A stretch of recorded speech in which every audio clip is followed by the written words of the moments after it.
नीतीश कुमार खेल करने में माहिर हैं और चुनाव से ठीक पहले नीतीश कुमार ने बिहार में फिर खेल कर दिया। लगातार अपने नेतृत्व में चुनाव जीतने वाले नीतीश क्या 2025 में फिर से मुख्यमंत्री बनेंगे? आखिर आज जो निर्णय लिया गया, आज जो फैसला लिया गया, वो कितना फासला तय कर पाएगा उनके मुख्यमंत्री बनने में, ये तो वक्त बताएगा।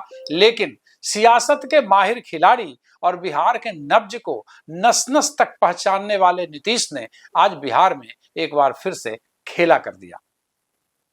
आपके मन में जरूर कौतूहल होगा दर्शकों के कि आखिर नीतीश ने खेला किया क्या? आखिर सियासत के शतरंज पर कौन सी ऐसी चाल चल दी जिसकी वजह से 2025 में नीतीश फिर से मुख्यमंत्री बनेंगे या उससे दूर हो जाएंगे? दूसरी तरफ विपक्ष लगातार हमले कर रहा है, तेजस्वी यादव लगातार नीतीश कुमार पर हमले कर रहे हैं। तो क्या एंटी इनकम्बेंसी फैक्टर लगातार जिस तरीके से 2005 के बाद से सरकार में है, कभी उनके नेतृत्व में एनडीए जीता तो कभी यूपीए जीता, हालांकि ज्यादातर बार एनडीए की ही जीत दर्ज हुई है। इस बार फिर से एनडीए के साथ हैं, गठबंधन घोषणा कर चुकी है कि नीतीश कुमार के नेतृत्व में ही चुनाव लड़ा जाएगा। जो सवाल हम उठाने जा रहे हैं कि बिहार में नीतीश कुमार ने चुनाव से ठीक पहले खेला किया क्या, हमारे साथ हमारे सहयोगी प्रियदर्शन हैं। आज उन्होंने इस खबर पर अपनी बारीक नजर डाली है। अब इन्हीं से बात करते हैं कि आखिर नीतीश ने चुनाव से पहले बिहार में कौन सा खेला किया है। कौशलेंद्र जी, आप जो खेला करने की बात कर रहे थे, अगर हम उसके पहले आज दर्शकों को बताएं कि नीतीश कुमार ने आज दो बड़े निर्णय लिए हैं। एक निर्णय लिया है जीविका दीदी को लेकर और दूसरा निर्णय लिया है जो सामाजिक सुरक्षा योजना के तहत तमाम पेंशन की नीतियां होती हैं उसे लेकर के। और इन दोनों को अगर आप देखेंगे तो इससे बिहार में एक दो नहीं बल्कि सीधे सीधे करोड़ों लोग डायरेक्ट लाभान्वित हो रहे हैं। और इस बार इसका बड़ा निर्णय जो नीतीश कुमार का आज का है उससे बड़ा जो असर पड़ेगा इन तमाम लोगों पर पड़ेगा। तो सबसे पहले दर्शकों को हम बता दें कि आज नीतीश कुमार के निर्णय से जीविका दीदी के लिए क्या आया है। तो बिहार में मौजूदा समय में जो जीविका दीदी की संख्या है वह करीब 1,40,00,000 है और इनके लिए आज नीतीश कुमार ने बिहार का खजाना खोला है। खजाना खोला है कि जो अब तक उनको ब्याज ऋण चुकाना पड़ता था 10%, जो करीब करीब 1.5 लाख रुपए तक इन लोगों को ऋण मिलता था और उसके ऊपर जो ब्याज भुगतान करना पड़ता था वह 10% करना पड़ता था। तो उसमें जीविका दीदी को अब 3% कम ब्याज दर पर यानी कि 7% ब्याज दर पर ही अब ऋण का भुगतान करना पड़ेगा। तो एक तरीके से यह हर वर्ष के लिए हम देखें तो उनके लिए एक बड़ा लाभ है और इससे सीधे सीधे चूंकि 1,40,00,000 महिलाएं जुड़ी हुई हैं और सरकार के ही आंकड़े हैं कि उन पर जो आश्रित महिलाएं हैं उनकी संख्या अगर आप देखेंगे तो वह करीब 3 करोड़ से ज्यादा है। तो ऐसे में 3 करोड़ महिलाओं को डायरेक्ट टच करने वाली ये योजना है। तो इससे बड़ा लाभ नीतीश कुमार को मिल सकता है। और एक दूसरी जो हम बात कर रहे हैं वह है बिहार में पेंशन की राशि को 3 गुना करना है। दरअसल अब तक जो वृद्धा पेंशन, विधवा पेंशन और दिव्यांगजनों को पेंशन प्रति महीने 400 रुपए मिलते थे उसे नीतीश सरकार ने आज बढ़ा करके 1,100 रुपए प्रति माह करने का फैसला लिया है और प्रत्येक महीने की 10 तारीख को यह राशि जो लाभुक वर्ग है उनके खाते में चली जाएगी। तो अगर उनकी संख्या भी आप देखेंगे तो वह संख्या भी 1,09,00,000 से ज्यादा है जो मौजूदा समय में पेंशन भोगी है। तो 3 गुना पेंशन का उन्हें लाभ मिलेगा यानी कि 1,100 रुपए लाभ मिलेगा। तो ये तो एक बड़े एक तरीके जो आप कह रहे थे कि शतरंज की जो बिसात नीतीश कुमार ने चली है तो ये तो ऐसी बिसात है जिसमें बिसात पे सियासी चाल तो वो जो चाल है उनकी, इस चाल से तो सीधे सीधे आप देखेंगे तो करीब करीब 5 करोड़ बिहार के जो लोग हैं वह लोग इसकी जद में आते हैं। उससे भी बड़ी बात है प्रियदर्शन कि नीतीश कुमार ने जिन लोगों के लिए ये स्कीम और ये फायदा दिया है जिन्हें, वे सब के सब वोटर हैं। तो वोटर तो आप ही हमें जरा बताएं कि इससे कैसे लाभ होगा नीतीश कुमार। हाँ, मतलब ये इसमें सबसे बड़ी बात है कि महिलाएं तो नीतीश कुमार के पक्ष में वोट करती रही हैं जी, चाहे वो आरक्षण की बात हो। पंचायती सरकार में आप देखा कि कैसे 50% आरक्षण दिया जी, और अब सरपंच पति और मुखिया पति होने लगे जी, और उसका असर इतना हुआ। जीविका दीदी हो गई जो स्पेशल एक नई यहाँ जीविका दीदियों की बहाली है। तो दूसरी तरफ 35% महिलाओं को आरक्षण पहले से दे दिया है। अब जो वंचित वर्ग, जिस माने आप कह सकते हैं, जो वंचित कहने का मतलब कि 400 रुपया पेंशन, जिस पर काफी सवाल उठाया करते थे विपक्ष के लोग भी और नए जनसुराज के जो मुखिया हैं प्रशांत किशोर, तो ये जैसे ही सवाल उठ रहा था तो नीतीश कुमार ने, आपने ठीक कहा कि 3 गुना पेंशन कर दिया, 1100 रुपए कर दिया। तो इसका लाभ सीधे सीधे काफी लोगों को मिल रहा है। इसमें दिव्यांग हो गए, इसमें वृद्धजन हो गए, विधवा हो गई और विधवाएं हो गई। अब इसमें जो है ना, मूल क्या है कि महिलाओं को लेकर के भी उन्होंने कोई स्कीम लाया है। हाँ, जैसे ये जो ये स्कीम है ना, ये जो जीविका दीदी की योजना है, उसमें जो 3% ब्याज दर कम करने की बात है, हाँ। तो इससे तो प्रत्येक वर्ष बड़ा लाभ होगा ना इन लोगों को, प्रत्येक वर्ष लाभ होगा।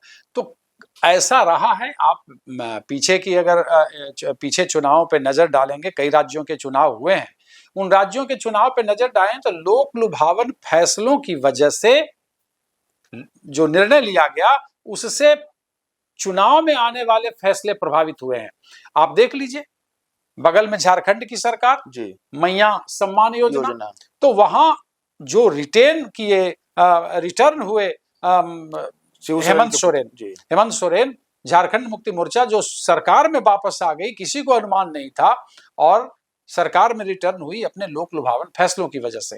इसी तरह से मध्य प्रदेश में जी, इसी तरीके से महाराष्ट्र में लाडली योजना जी।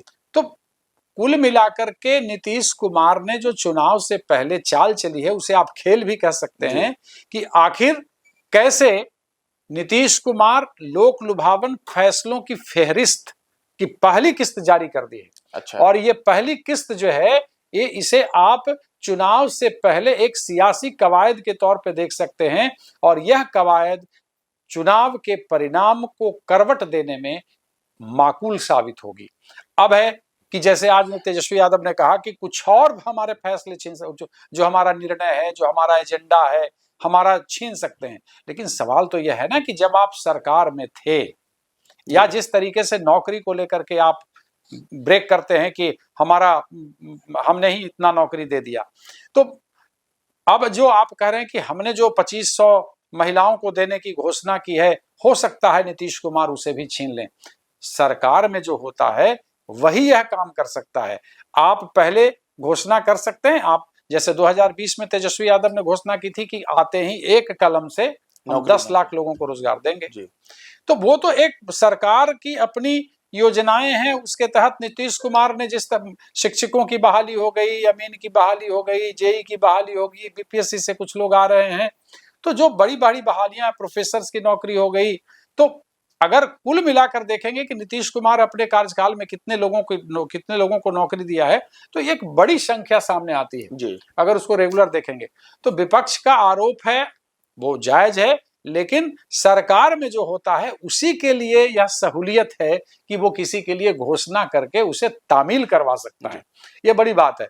तो नीतीश कुमार चुनाव से ठीक 3-4 महीना पहले एक मतलब मास्टर स्ट्रोक लिया है, और मुझे जो लगता है फिलहाल कि यह जो मतलब फेहरिस्त आगे आने वाले समय भी हम हो सकता है कि इस तरह की कवायद देखने को मिले, लोक लुभावन फैसलों की कवायद देखने को मिले, तो उसमें हमें लगता है कि ये पहली किस्त है। तो पहली किस्त से है, लेकिन सबसे बड़ी बात है कि जो अगर आपने जैसे भी चर्चा की कि नीतीश कुमार के साथ माना जाता है कि महिला वर्ग का एक बड़ा सपोर्ट रहता है, क्योंकि नीतीश कुमार ने पंचायती राज में आरक्षण दिया, नीतीश कुमार ने 35% नौकरियों में आरक्षण दिया, नीतीश कुमार ने जीविका योजना जैसी एक ऐसी योजना की शुरुआत की जिससे आज महिलाएं आत्मनिर्भर और स्वावलंबी हुई हैं, स्वरोजगार कर रही हैं।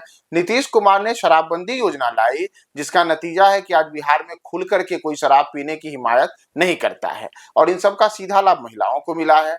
तो नीतीश कुमार का महिलाओं को लेकर के ये तमाम योजनाओं को लाना है, इससे क्या इस बार के चुनाव के पहले नीतीश ने एक संकेत दिया है कि फिर से जो महिला वोटर्स हैं वह भले ही जाति वोट के आधार पर या अन्य वर्गों के आधार पर वोट बैंक के बिखराव की बातें हो रही हों, लेकिन उनकी इन योजनाओं से, इन लोक लुभावन घोषणाओं से महिला वर्ग फिर से उनसे के साथ जाएंगी? बिल्कुल। और जीविका दीदी की बात आपने की है, महिलाएं तो पहले से थी ही जी। महिलाओं को कैसे और अपने वोटर के तौर पे प्रयोग में लाया जाए, या महिलाएं कैसे जो पहले से थी, पहले तो उनको रोकना है।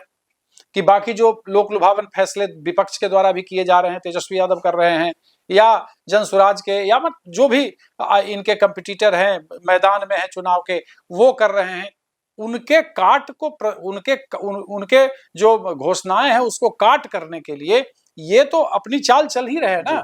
और महिलाएं ही चुनावी बैतरनी के मझधार से नीतीश को हमेशा पार करते रहे, ये बड़ी बात है। आप इसको नोट भी करेंगे तो 2005 हो, 2025 हो, 2005 की बात छोड़ दें चूंकि वो एक अलग दौर था। आज भी ये जंगल राज की बात करते हैं कि उस समय 2005 से पहले कुछ बिहार में हुआ ही नहीं, नीतीश कुमार जैसा हर मंच से कहते हैं।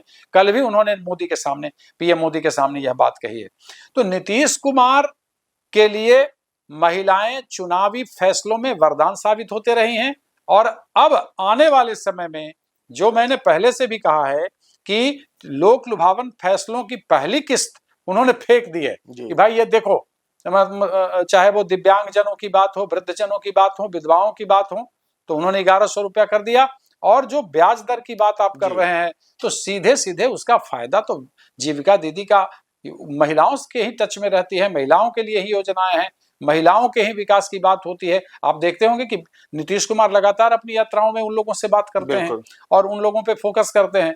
तो ये बड़ी मतलब नीतीश कुमार के लिए, आप, मैंने जो पहले भी कहा कि ये मास्टर स्ट्रोक है। और आगे आने वाले समय में मुझे जो आशा है कि नीतीश कुमार और लोक लुभावन फैसले लेंगे, निर्णय लेंगे। लोक लुभावन घोषणाओं के सहारे एंटी इनकम्बेंसी फैक्टर बड़ा है। अब इसको तेजस्वी यादव कितना भंजा पाते हैं तो वक्त बताएगा। हालांकि 2020 का जो कंटेंट तेजस्वी यादव के पास था कि चुनाव जीतने के लिए उन्होंने कहा था कि इतनी नौकरी दे देंगे, और शिक्षकों का एक बड़ा वर्ग आप देखते हैं वो बहुत वोटों को प्रभावित करते हैं, वोटरों को प्रभावित करते हैं, वो बहुत काफी निराश थे, नाराज थे। उन्हें कोई सरकारी वेतनमान मिल नहीं रहा था, तो इस बार तो उन्हें वेतनमान मिल गया है। तो वो कंटेंट नहीं है तेजस्वी यादव के पास। ये कैसे करेंगे?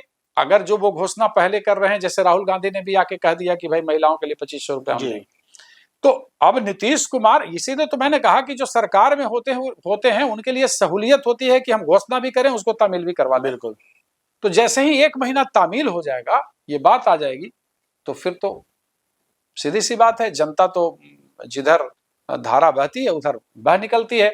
और नीतीश कुमार के लिए फिर से एक बार 2025 में फिर से नीतीश का जो नारा है वो फिर से कायदे पे, मतलब आप कहिए कि सियासत में वो सही नजर होता आएगा। तो 2025 फिर से नीतीश का जो नारा जदयू ने दिया है, एक तरीके से उस रणनीति को तय करने के लिए, वहां तक पहुंचने के लिए आज नीतीश कुमार ने बिहार की महिलाओं को केंद्रित करके आज राज्य का खजाना खोला है। और जैसा हमारे वरिष्ठ सहयोगी कौशलेंद्र प्रियदर्शी जी ने बताया कि आने वाले समय में इस फहरिस्त में कई अन्य घोषणाएं हो सकती हैं, जिसका बड़ा लाभ बिहार के आम आवाम को मिल सकता है। तो आम लोगों को और क्या क्या घोषणाओं से लाभ मिलेगा और नीतीश की और किन किन रणनीतियों को हम समय समय पर देखेंगे, आपको तमाम अपडेट्स बताएंगे। बने रहे न्यूज़ 4 नेशन के साथ।